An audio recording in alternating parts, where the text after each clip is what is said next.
Hello, my friends. Today we are back with another review. Today it's a novel review. This is from 2016 from the publisher Orbit by Brent Weeks. It is called The Blood Mirror. This is the fourth book in the Lightbringer series. Now, when I review books that are number three or number four in a series, I kind of like to talk first about the series overall, and if someone hasn't read any of them, if I think they should be reading them or not, and what it's about. And then after that, I'll get more spoilery about uh, what this book specifically is about, but not spoiling this specific book. So, the Lightbringer series is an epic fantasy series from Brent Weeks that revolves around light.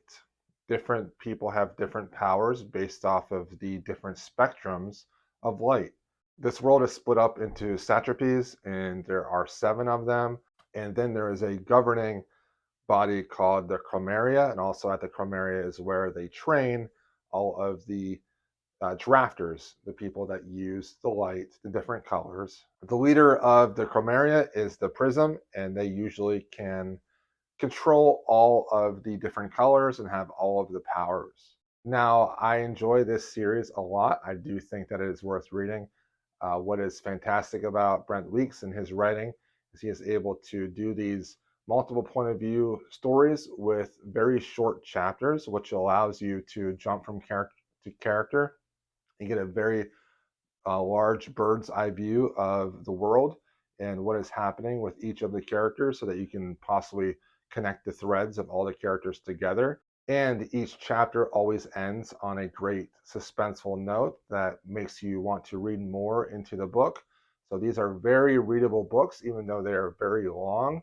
Okay, so this book specifically, if you haven't read the other books before this will definitely be some spoilers for the first 3 books.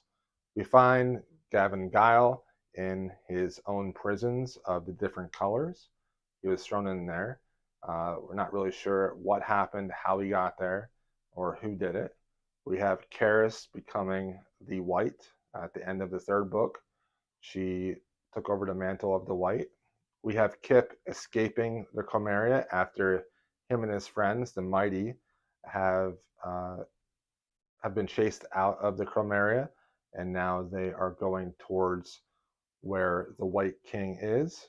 We have Tia. She is still doing her thing with the Order of the Broken Eye and becoming an assassin. We have Liv as she is trying to figure out her place in the White King's army, and she has now become one of these godlike beings because she has the sub-red seed now in her possession. Now, a lot happens in this book. You know, Kip and his friends, they go off into the Blood Forest and they fight against the Blood Robes, and they use guerrilla tactics to do that. Kip becomes a surprisingly amazing leader for this army. Tia is given much harder targets to assassinate.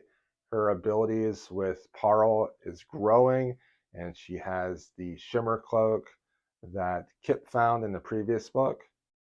Karis is trying to figure out all of the different political schemes that are happening around her, and she has to work with Androskyle, even though she hates him.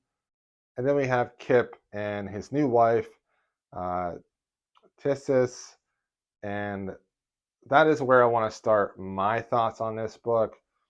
I just don't like their relationship at all. I find it annoying. I find the decision that Weeks made with their relationship when it comes around sex to be a little distracting throughout the entire book and a little bit immature. I know that people suffer from that issue, but just wasn't really needed in this book. However, I like the intended focus of Kip in the Mighty and the exploration of the different characters that are in the Mighty and how Weeks really delved into who they were and their relationship with each other as they do this guerrilla warfare.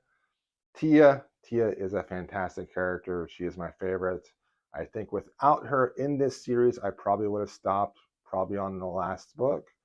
Uh, but Tia's assassinations and the Order of the Broken Eye, those are the things that really interest me.